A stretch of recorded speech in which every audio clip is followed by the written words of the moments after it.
இன்றைக்கி பார்த்தீங்க அப்படின்னா மாங்காய் வாங்கிட்டு வந்தேன். ஸோ மாங்காய் வச்சு தொக்கு ரெசிபி எப்படி செய்யலான்னு பார்க்கலாம் வாங்க. இப்போ மாங்காவை இது மாதிரி குட்டி குட்டி பீஸாக கட் பண்ணி எடுத்துக்கலாம். மாங்காய் அது மாதிரி எல்லோ கலர் வந்திருக்கணும், அந்த மாதிரி மாங்காவாக எடுத்துக்கோங்க. நெக்ஸ்ட்டு ஒரு கடாயில் நல்லெண்ணெய் ஆட் பண்ணிக்கலாம். எண்ணெய் நல்லா சூடானதுக்கப்புறம் கடுகு உள்ளே ஆட் பண்ணிக்கோங்க.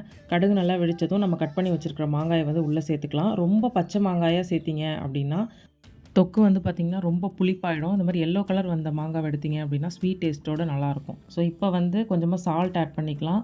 நெக்ஸ்ட்டு கொஞ்சமாக பெருங்காயம் ஆட் பண்ணிக்கலாம். ஸோ இதை வந்து நல்லா அப்படியே மிக்ஸ் பண்ணி விட்டுருங்க. நெக்ஸ்ட்டு வந்து நம்ம வாட்டர் வந்து ஆட் பண்ண போகிறோம். கொஞ்சமாக வந்து தண்ணி வந்து ஆட் பண்ணிக்கோங்க. நிறையா தண்ணி ஆட் பண்ண வேண்டாம். அடுத்தது தனி மிளகாய் தூள் ஆட் பண்ணிக்கிறேன். இந்த ரெசிபிக்கு வந்து குழம்பு மிளகாய் தூள் ஆட் பண்ணவே கூடாது. தனி மிளகாய் தூள் ஆட் பண்ணிங்கன்னா தான் டேஸ்ட் வந்து ரொம்பவே நல்லாயிருக்கும். இப்போ தண்ணி இன்னும் கொஞ்சம் ஆட் பண்ணிக்கலாம். ஆட் பண்ணிவிட்டு ஸ்டவ்வை வந்து மீடியம் ஃப்ளேமில் வச்சு ஒரு 10 மினிட்ஸ் அப்படியே விட்டுருங்க.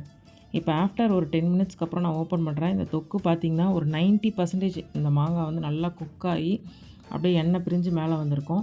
இது மாதிரி நல்லா குக்காயிருக்கா, மாங்காய் நல்லா குக்காயிருக்கான்னு செக் பண்ணிவிட்டு நாட்டு சர்க்கரை வந்து பார்த்திங்கன்னா ஒரு ஸ்பூன் வந்து நான் ஆட் பண்ணிக்கிறேன். சப்போஸ் உங்கள்கிட்ட நாட்டு சர்க்கரை இல்லை அப்படின்னா நீங்கள் கொஞ்சமாக வந்து வெல்லம் ஆட் பண்ணிக்கோங்க.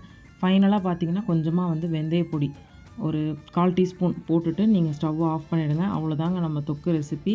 இது மாதிரி தொக்கு செஞ்சீங்க அப்படின்னா கண்டிப்பாக கர்ட் ரைஸ் கூட வச்சு சாப்பிட்டு பாருங்கள். சும்மா வேறு லெவலில் இருக்கும்.